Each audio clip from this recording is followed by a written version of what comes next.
No one expected that a nurse who had worked for many years in a hospice, a place where those beyond medical help spend their final days on earth, would make a shocking statement that would stir both the medical community and ordinary people. Here's what she said. Even though the topic of life after death is still often avoided in today's world, I feel it is important to share the extraordinary things I have personally witnessed. I do this so that those who have lost close relatives and dear friends can find comfort in knowing that their loved ones are not gone, but continue to exist in the spiritual realm. As part of my professional duties, I have witnessed hundreds of deaths, and I've had the opportunity to observe what truly happens to a person in their final moments of life. I can responsibly declare that in these moments filled with the greatest mystery, a veil seems to lift, separating our mortal world from the other side, and the dying person sees things we, the living, cannot. Moreover, what they see often brings them peace. Some believe in an afterlife while others do not. For me, it's not a question of belief. I don't need to believe in life after death. I know it exists. The nurse's name is Julie McFadden. She has frequently been asked whether she has encountered anything unusual during her time working in hospice care. She honestly admits that yes, she has witnessed supernatural occurrences related to the dying process many times. The most unusual and striking experience involved a patient of hers who was not yet 30 years old. He had been diagnosed with a terminal illness and spent the last 6 months of his life in the hospice. This man was a difficult patient. He struggled to come to terms with losing the things he had worked so hard for. Friends visited him rarely, and family even less so.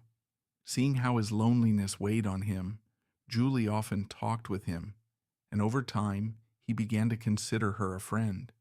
He confided in her his deepest fears, especially his fear of death. He often asked what the dying experience was like, and what awaits on the other side. On the day the young man died, Julie was not at the hospice, but as she was driving, she suddenly felt a strange premonition. This feeling immediately made her think of the young man, and she suddenly heard his voice say, "Oh, if only I had known that death happens like this, I would never have feared it." Startled, Julie looked around and realized she was alone in the car. At that moment, her phone rang.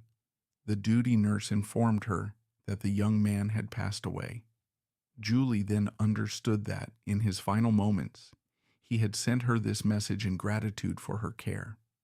Julie admits that this experience deeply affected her, but it took her several years to gather the courage to talk about it for fear of being labeled crazy and losing her right to work in the medical field. Yet, that message from beyond not only solidified her belief in the afterlife, but also made her more attentive to the dying process as she began to closely observe what truly happens as people pass from this life. Over time, she identified several signs indicating that death is near. All of these signs are directly related to what happens in the final moments before a person crosses the boundary from physical life. She called these signs the phenomena of the deathbed. Those nearing death often become sentimental and desire to be surrounded by friends and family in their final days. Julie also noted that dogs in particular seem to sense impending death. When their owner is near death, they become anxious and try to show care, refusing to leave their side. Other signs Julie described are equally fascinating. One of the most interesting signs is something that made even me believe there is something after death, that death is not the end of our existence. Because of these signs, I now have confidence that beyond the limits of our physical world, a better life awaits. I now think that when we die, we merely awaken in a place we've always known, but somehow forgotten exists. Julie also noted that in their final days, the dying often exhibit similar behaviors and speak nearly identical words. According to her, shortly before death, people enter a state of extreme clarity, seeing the world more vividly and experiencing an unusual surge of energy. This often happens even to severely ill patients. She explained, many people experience extraordinary things just before death. Their appetite returns. Some get out of bed, walk, talk, and laugh. However, this surge of energy doesn't last long. Unfortunately, many pass away within hours or days after this revival. I try to inform their families so they aren't devastated by the sudden death of a loved one who seemed to be improving. Another sign of approaching death, according to Julie, is visions. Often, these occur weeks before death. People may continue to have normal conversations with their living relatives, but at the same time, see someone deceased standing near them or in a corner of the room. These visions usually calm the dying. The best thing you can do is support your relative or friend in those final moments. However, it's important to understand that when someone begins having such visions, they are likely within a month of death. Two other signs Julie McFadden identified are what she calls the death stare and the death gesture.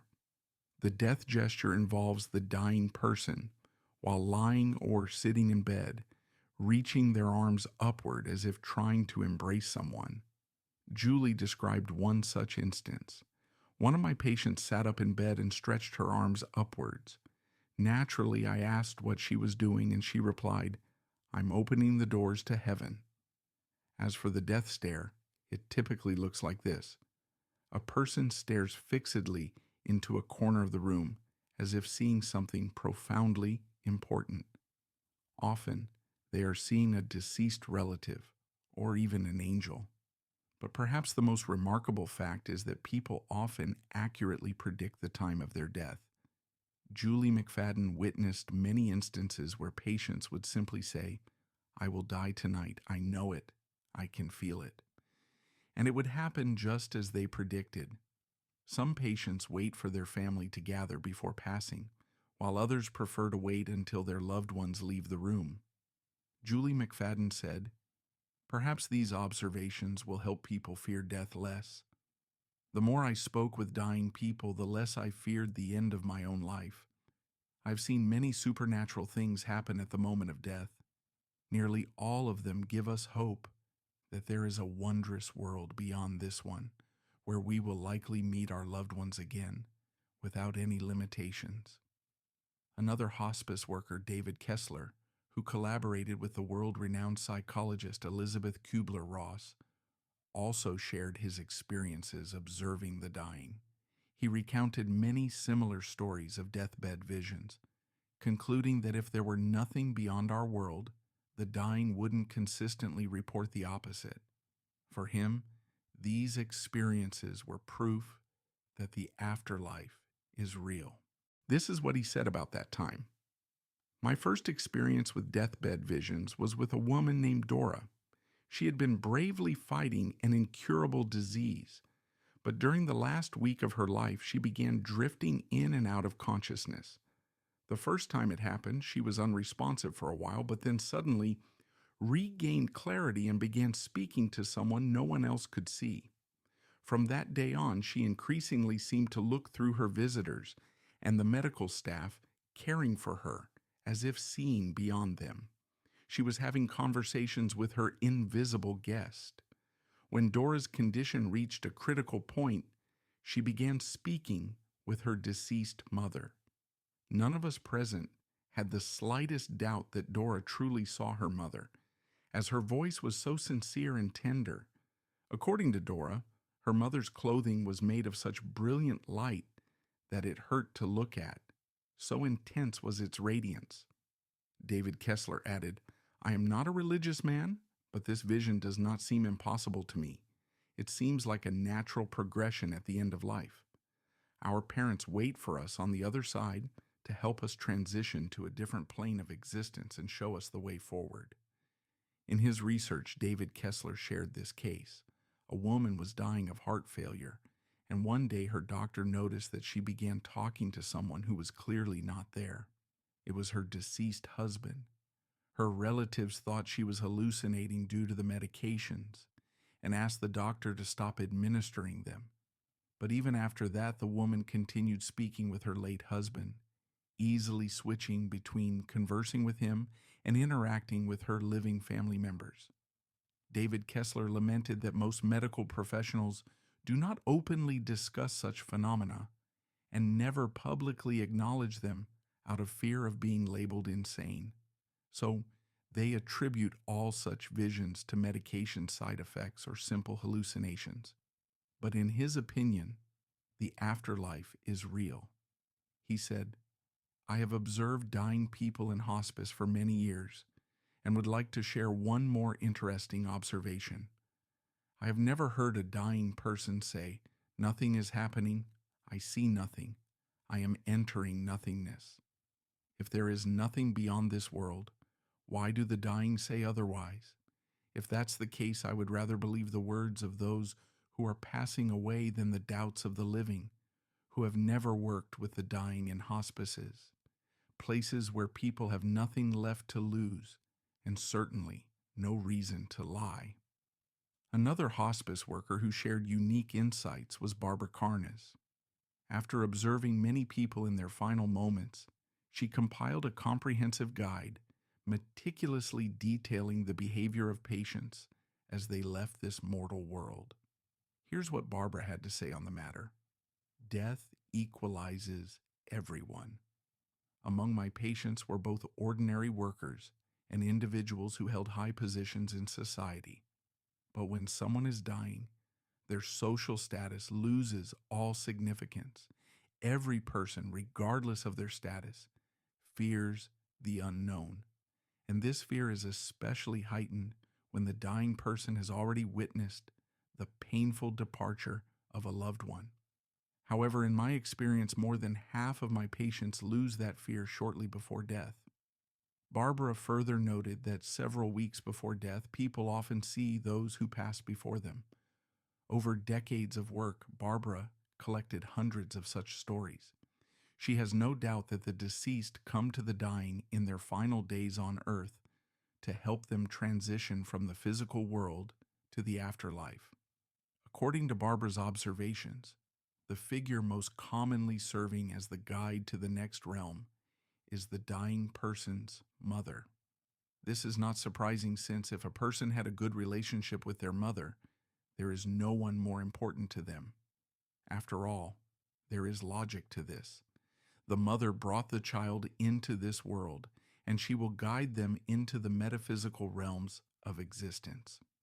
One of Barbara's patients was dying of cancer. On the last night of her life, she was very restless and only fell asleep near dawn. At sunrise, she opened her eyes and looked carefully at the part of the room where no one was. Then the dying woman smiled wearily and whispered, "Mom, I'm so glad to see you." Shortly after this, the patient passed away. Barbara shared another story where a woman's father acted as her guide to the afterlife. Here's how Barbara described it. "Among my patients was a 52-year-old woman. She was terrified of death and often told me that she would fight for her life until the very end. 2 days before her passing, she kept lifting her head and appeared to be looking through me, exchanging brief comments with someone. I asked the patient who she was seeing, and she replied that she was talking to her deceased father. Shortly before her death, the woman said, 'Everything is fine. I'm not afraid.' In conclusion, Barbara added, 'I can't explain these cases, but I witnessed them, so I believe in them.' Understand?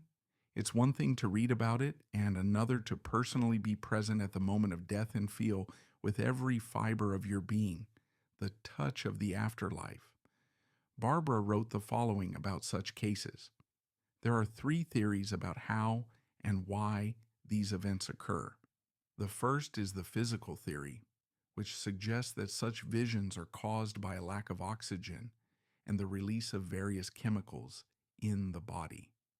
The second is the psychological theory, which posits that visions of deceased loved ones are the mind's way of protecting itself from the thought of imminent death as it is difficult for the mind to accept that it will soon cease to exist.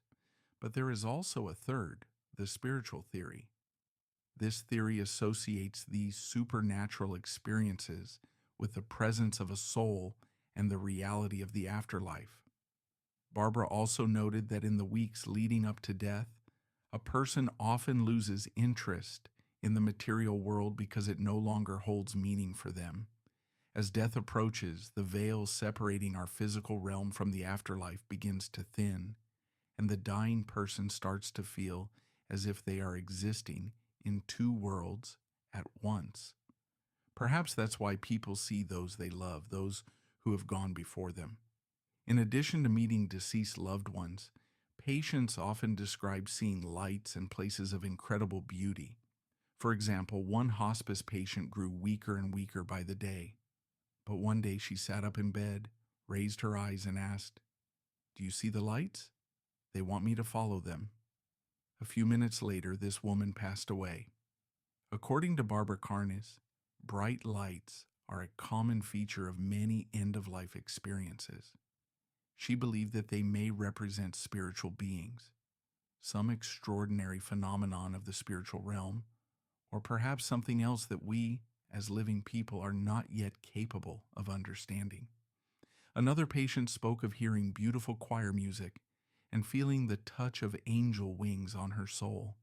When she talked about it, a serene smile appeared on her face. One day, another patient turned to Barbara as she entered his room and said, "It's time to say goodbye. Thank you for taking care of me, but now I'm going home. It's so beautiful there, with lights and clouds everywhere." That same day, this man passed away. Barbara Carnes said that when patients see something like this, it always gives them hope. And that's when I know that the person is living their final hours on earth. I believe that such people transition into the next world easily and with minimal fear. All of these visions and stories strengthen my belief that there is something more than our familiar material world.